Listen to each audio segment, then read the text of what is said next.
All right. Thank you for coming out tonight to their spring concert. I'm excited for the music that we're playing and all the work that they put in. I'm going crazy this week with testing and trying to figure out who's going where and everything like that. And we had 2 rehearsals. We don't rehearse after school. Voluntarily they do, which is great. But we have 2 classes, so this is the combine of the 2 classes, and we did that yesterday for first period and today for 6th period. So that was actually the first time that they played together for this preparation concert. But before we start, I want to thank, of course, all of you for coming out. I want to thank our administration for the support. Thank you, Mr. Hamill, for being here, and Mr. Thompson is at the door, and everything that they do for the school and the program. Thank you, staff. Do we have any staff here tonight? Okay. Yes, right there, and my wife, which is awesome. Thank you. Love you for the support and everything that you do and putting up with me. We also have some students here that help, and they help with the setup, get everything ready for them. Do we have any alumni? Yeah, all right. So if you don't know, obviously you see that we're combined schools, and this is my 2nd year teaching the junior high, so I'm excited. From the 1st year to the 2nd year, I can see a big difference. Looking forward to the future and building with these students. And of course, parents, thank you for allowing your students to be in band and supporting them and putting up with their playing when they first brought their instruments home, because we know how lovely they sound at first. But I think you will be pleasantly surprised at the progress that we've made. I know that I used to get in trouble a lot for playing my trumpet inside the house at 2 o'clock in the morning, which I should have done. My mom was very, very not happy about that. So I would play outside and serenade the neighborhood. So we have different things for the program. We're going to start with what we do in our daily routine. We start with our warm-up, so we're going to play 3 warm-ups for you. Our first warm-up is just a long tone scale. It just prepares them as they learn more and more notes. We add to that. Our second warm-up is going to be the same notes as we call a B-flat sequence. You'll hear the sequence as it grows. And the third warm-up will be our B-flat chorale. We tune in between, so tuning is just trying to get the instruments to be as close to together as possible when it comes to pitch. And then we use the chorale to kind of bass and hear. So that's what we're going to do first, our warm-up.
know maybe not the most exciting, but that is our process. And at the beginning of the year, they start with one note, and we will play that one note over and over with different rhythms and everything like that. And we just add and add and add. Now they're up to, that was 8 notes, 9, 10, like 12 notes now. Which there's many, many, many more notes, but I'm very happy for the progress that they've done to get to 12 notes. And you'll hear a lot more of those notes later on. So now, after we learn a little bit, we always do percussion, but the way I do percussion is with buckets. Am I missing something? You guys looked at me. Okay, no, all right. So we're just gonna transition real quick and I'll explain what we do with the buckets. So I do beginning band a little bit differently. I want everyone to learn a wind instrument, and then we all learn percussion.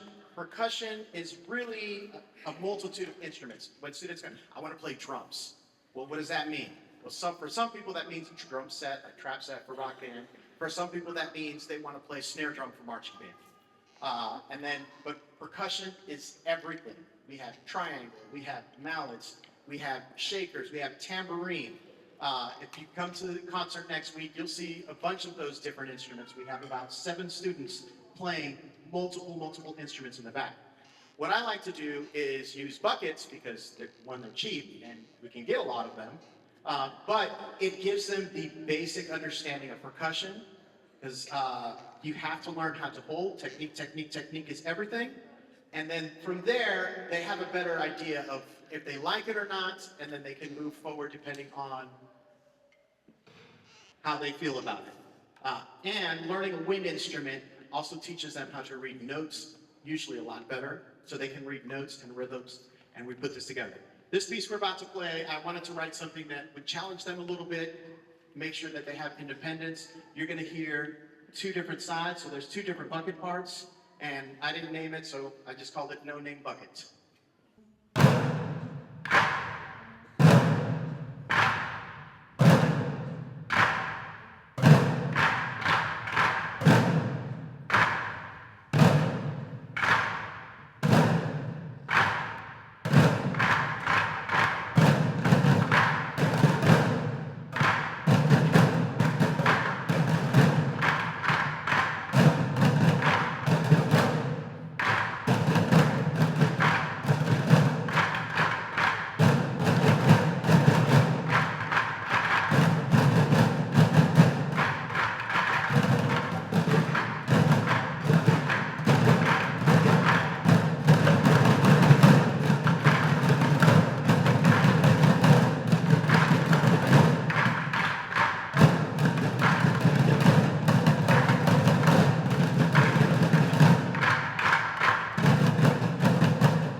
So I stress reading a lot.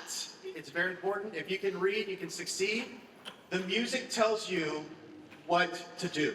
If you can read the music, of course, learning the instrument, that's a whole nother skill level. But when you learn how to read the music and you can play your instrument, you combine that, then you can play anything with practice. So now we're going to move on to our band portion here. We got a couple of different songs. The first song, as you can see, if you got the QR code scan, that has a program there. We're going to play a piece called IDK. I was looking for, I like to find free and cheap, and a gentleman wrote this, put it online for bands to download, and we do have a drum part that it's going to be played by these 2 gentlemen here. They're going to be doing some improv, and it's a lot of fun. We hope you enjoy IDK.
ladies and gentlemen. All right. And a trumpet solo. Okay, we're going to move on to a beginning band all-star rock song entitled Hot Cross Buns. Now, I will tell you, they are well beyond this. This is maybe the second month, couple weeks in. But I love doing this because it gives an opportunity for students to play solos. So we're going to play Hot Cross Buns, and then we're going to move across, and the students that are going to play solos are going to have their instrument ready to go. They're going to play a little solo, and then we're going to just move from student to student that wants to play solos for Hot Cross Buns. We hope you enjoy. And get your camera ready if you think the kid's going to play, right?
applause.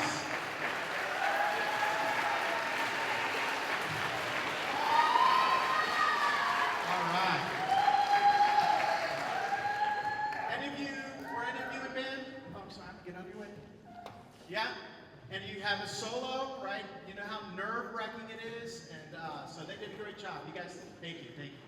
All right.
So with that piece, it teaches them a lot of musical independence. When we first started practicing, when they heard someone playing a different part, they would immediately switch to that part. So as you can see, the parts overlap, and they have to make sure that they stay right where they are, and they did a beautiful job of that. Very excited. Yeah, go ahead.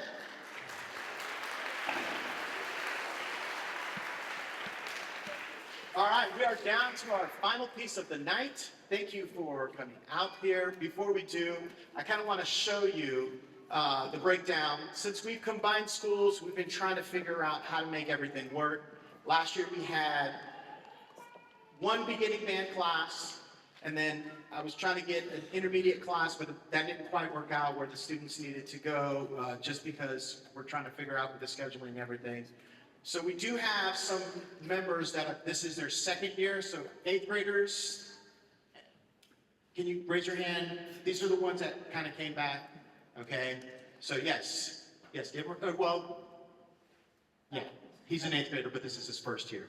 So if this is your first year in band, raise your hand, whether you're an 8th grader or not. So you can see that a majority of them, this is their first year, and they're playing music on this level, which I was very excited to get them, and the hard work that they put in to get here. So our final piece is not something that I found on the internet, like the last two. It's not something that I wrote. It's an actual, published song with first parts and second parts and everything. It is entitled Marywood Overture, and this is even more independent. You're gonna hear just sections play by themselves. Sections complement each other. It's not the same melody all the way through. There's an ABA section. There's something called a DC al coda. What does DC mean? The head. Da capo, the head, which means go where? Beginning. And then they have a coda, which means what? Tail, which is the end of the song. So it's not something that they just read straight through. They got to reach a certain section. They got to go back to the beginning, and then in the middle, they got to go to the last part. So they're looking all over the page. It's one of the most complicated pieces. Well, for them, this is the most complicated piece that we played. I'm really excited, and I know they enjoy. We hope you enjoy Marywood Overture.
Thank you very much. I hope you enjoyed their spring concert and everything that they did.